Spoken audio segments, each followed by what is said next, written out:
Good morning. Hope everybody's having a lovely morning. It's a beautiful sunny day today on Magalies farm where the weather is fantastic. There's a little bit of a chill breeze going on, but it's not too bad at the moment. I quickly want to talk today about thatching on pasture.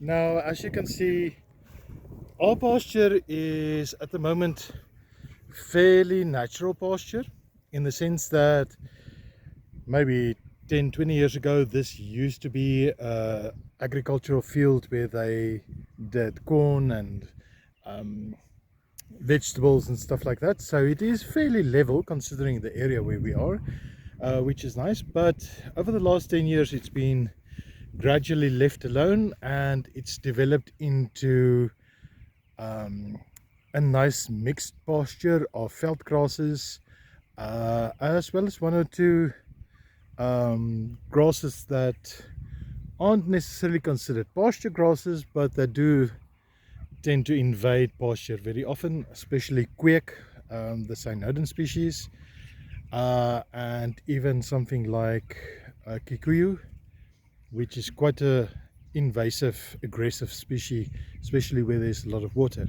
And these are flat growing grasses and spreading grasses. They're not the pole um, forming grasses like most of our natural field grasses, and therefore they do create some problems within the pasture.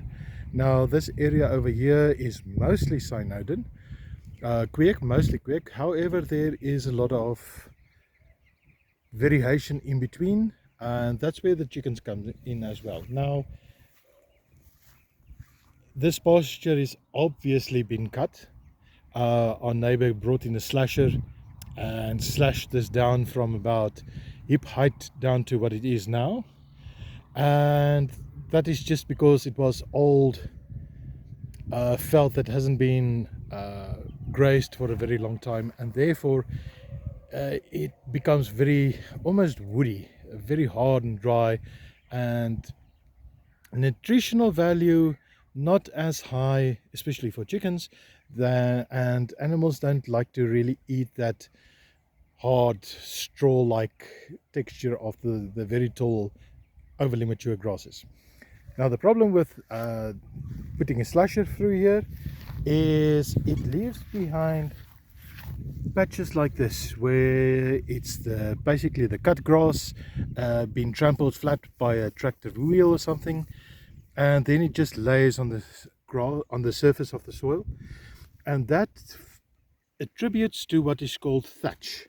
Now, as you can see, what is very nice in this specific part of the pasture, there's no open soil visible. Now, open soil is not something you really ever want in a pasture.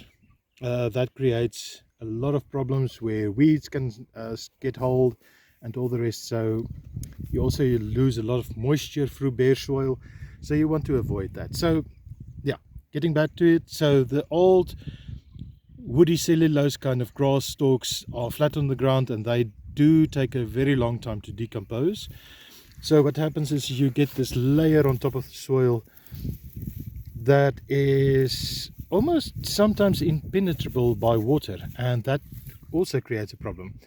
So what the chickens do when you put them down, especially if you graze them for a day longer than the day-to-day rotation, they take this very hard, very dry stalks of grass and they break it down into this, which are small pieces of grass. And what happens now is this gets mixed in with the chicken manure as they graze through, goes in the one side, comes out the other, and they actually break down the thatch on a grassy area on the pasture, and that makes for breakdown of your grass material into compost so much quicker. Now what happened here is yesterday was our market day where we went to the farmers market, and so the chicks didn't move for 2 days.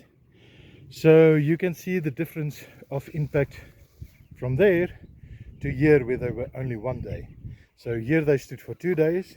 So here you can actually see the bare soil coming through. Now this specific area doesn't bother me that I can see the soil, because the chickens did the scarification for me, and therefore very soon, especially after the good rains we had, you will see the new fresh pasture coming through. They also thinned out the very matty cynodon, which basically strangles other plants that grow there.